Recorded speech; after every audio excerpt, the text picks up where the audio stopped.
Right. So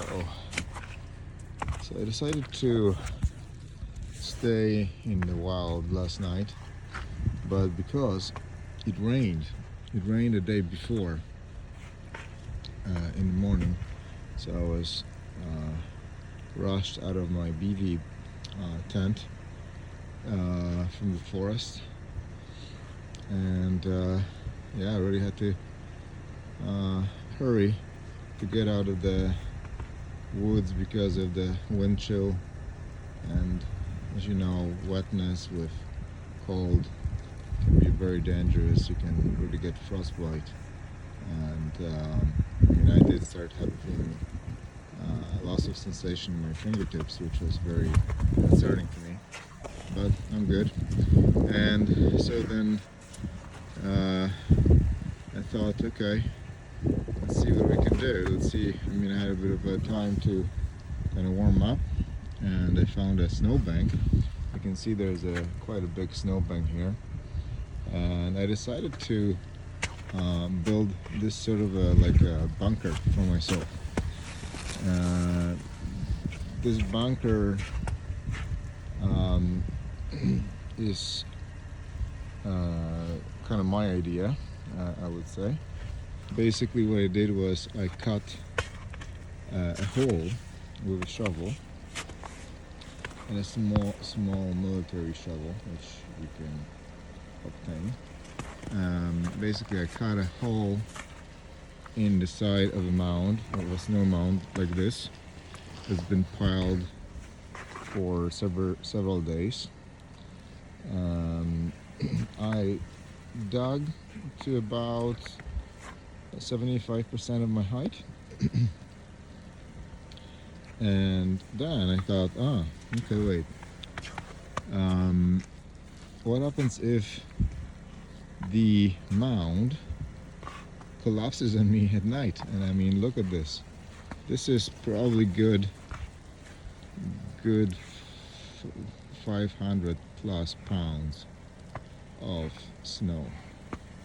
So I didn't want to take a chance getting buried. So I decided to add another layer to this. I added two sides, one on the side. I used the shovel. I cut the blocks. You can see here I was cutting the blocks of snow out, and I just started to pile them here. And I can tell you, I wasted 4 gloves of leather gloves that have to dry up. But I recommend you look into getting different types of gloves for this kind of weather, because wet snow will shrivel and damage your gloves. Going further to the next point, so I put up two sidewalls like this, and then and this is how it looks like on the inside. You can see I layered several mats from the ground, because I knew that from the night before, if you don't have a good layering system on the bottom, the cold that comes from the ground will get you. You'll get into your body through your clothes, and unfortunately that can not only ruin your night, but it can actually damage you as well. So I made this type of a bunker. You can see from the side. And then what I did, I used my camouflage sheet to cover the side. Yeah, didn't have any door, but also I wanted to have fresh air coming in at nighttime. So if I put anything more solid, it would have cut off the level of oxygen for me at night, which would not be a good idea. Second thing I did was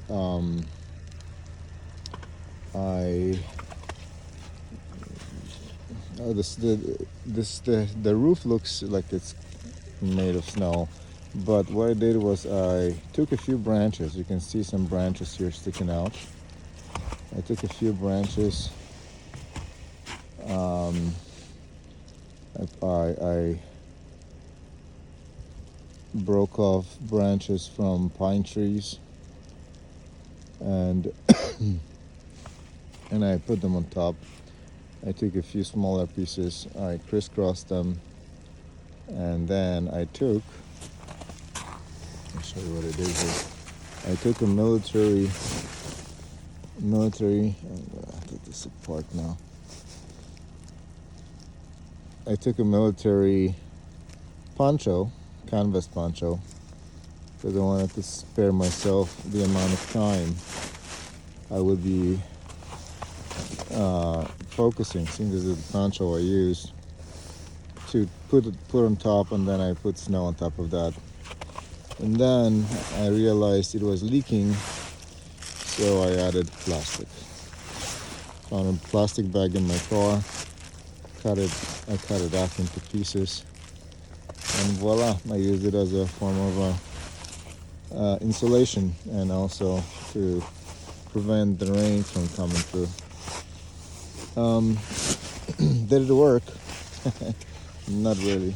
I think obviously there's room for improvement, because my tent actually, let's see if you can, my tent is actually leaking.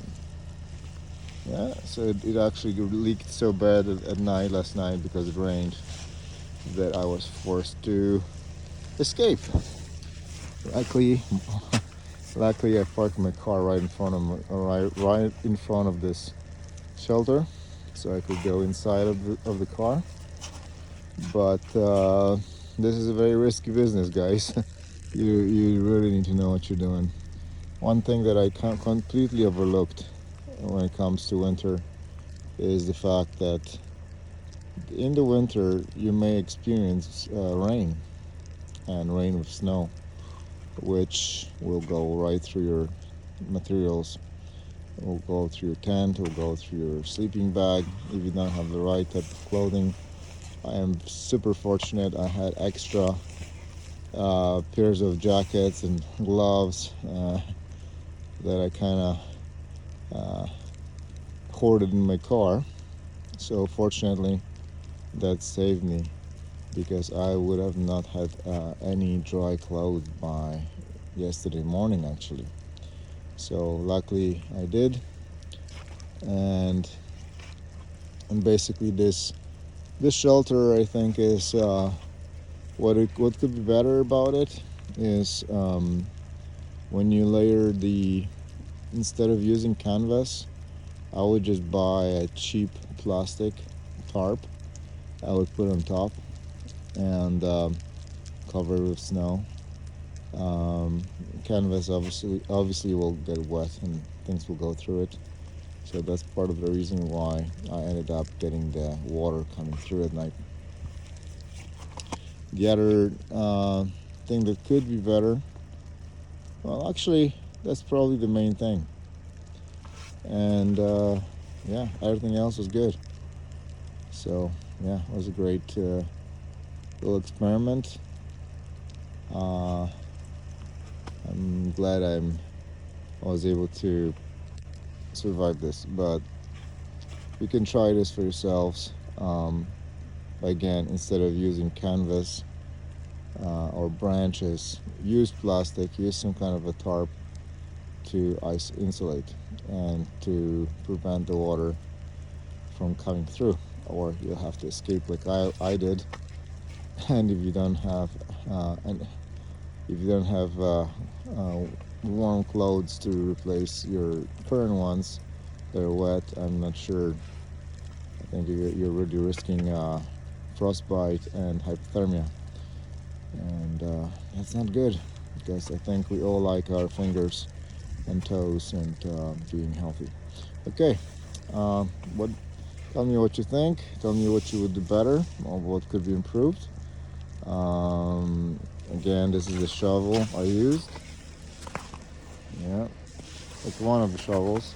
The second shovel that I used is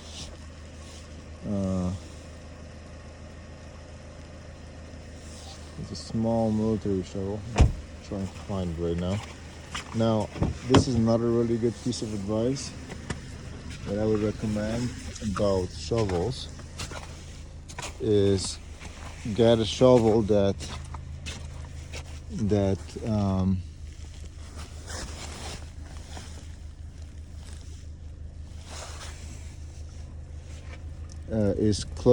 get the shovel next to you. I would recommend you getting a military grade metal shovel. Don't use the plastic.